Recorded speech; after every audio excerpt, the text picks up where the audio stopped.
Bonjour à tous. Bon, il fait un peu noir. C'est fou, on est le matin et c'est un temps de merde. Je me suis dit que je vais faire une vidéo cette fois-ci en intérieur. Ça fait bizarre. Et cette fois-ci, ça va être un peu rapide, car ça va être une critique sur alors Dragon Ball Daima épisode 13, 14, 15. Et il y a une deuxième critique sur un nouveau truc que j'ai jamais fait. Ça s'appelle Sakamoto Days. J'ai jamais vu. Que je vais vous dire après, hein, qui sont les 4 épisodes. Ouais, on commence. Sinon, ça va être trop long. Alors, en fait, du coup, l'histoire de Dragon Ball Daima, vous la connaissez, hein, voilà. J'ai pas envie de vous refaire tout, le résumé, même les derniers épisodes, je vous l'ai déjà fait la dernière fois. C'est presque tout le temps le même truc. Après, il y a un schéma qui est un peu chiant, je trouve. Les trois épisodes sont bien, mais c'est pas fameux quoi. Vous voyez, c'est pas les épisodes par exemple à l'original de Dragon Ball où tu te dis putain, je veux voir la suite. Non, là tu te dis ouais, voilà, c'est du déjà vu quoi. Et c'est triste, c'est-à-dire que c'est du déjà vu, ou même c'est repompé sur d'autres dessins animés ou même d'animés, alors c'est un peu dommage ça. Mais après, ça fait le taf. Voilà, c'est pas les meilleurs, mais ça fait le taf. C'est pas le truc de merde vraiment où tu te dis putain, ils ont aucune idée. Non, non, non, ça fait le taf. Mais après, c'est. Voilà. C'est vraiment pas fameux, hein. C'est juste bien. Après, il y a quand même quelques bonnes idées, mais c'est tout quoi après, hein. Voilà, c'est pas foufou. Bon, bah. Je vous l'ai dit que ça allait être rapide. On va faire, pourquoi pas, une vidéo. Je veux dire, je me suis dit, allez, on va se lancer sur cette critique-là car ça m'intéresse. Je me suis dit, pourquoi pas faire Sakamoto Days car j'ai beaucoup entendu parler que ça avait bien marché sur Netflix. Car ça vient de Netflix, littéralement en plus.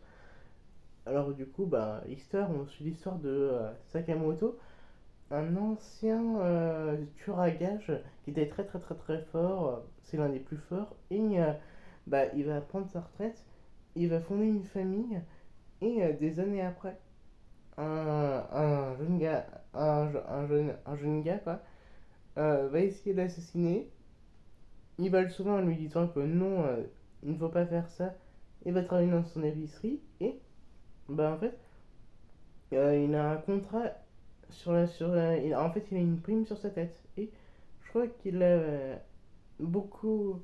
Il a beaucoup de yens, je crois. Il y a au moins 500 millions de yens, je crois, pour lui.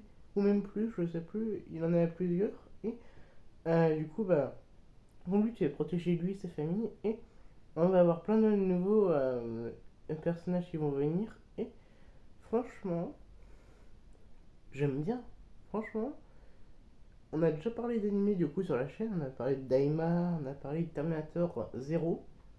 Franchement, il est meilleur que Terminator Zero. Après Dragon Ball Daima, je peux rien dire encore car on l'a pas encore fini. Il nous reste encore 5 épisodes je crois, et ça sera fini. Cette aventure sera finie, malheureusement. Mais je préfère ça que Terminator Zero. Même moi qui adore l'univers Terminator, j'ai vu les films, j'ai adoré. Surtout le 2, c'est le meilleur. Mais ouais, voilà, c'est vraiment Sakamoto Days, je vous le conseille. Après, bien sûr, j'aime beaucoup le style du manga car c'est un gros shonen. Vraiment, il y a des combats qui sont incroyables, une belle chorégraphie. Franchement, je vous le conseille à fond car il est très bien.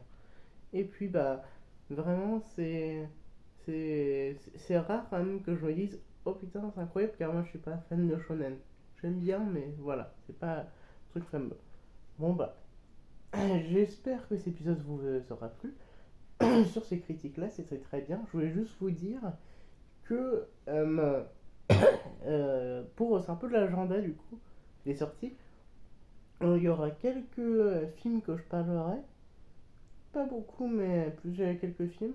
Je vous parlerai peut-être du coup, je ferai la suite de Dragon Ball Daima, la suite de Sakamoto Days, mais le truc que je vais plus faire, là c'est dans mes corps, normalement ça va sortir en février, je crois que ça va être le 17. Je vous ferai un épisode plus tard, peut-être le 23, je pense, comme ça, je sais pas. Car j'ai vu la saison 1, je vais pas vous donner les critiques car je vous ferai un saison 1, saison 2 en critique. Il va sortir le 17 février, normalement mercredi. la série de Tim Burton sur Netflix. Alors, je vous en ferai une, je vous dirai mon avis, mais aussi sur la saison 1, hein, je vous donnerai mon avis. Et puis, bah, merci de m'avoir écouté. Et puis, bah, n'hésitez pas à vous abonner si c'est pas fait.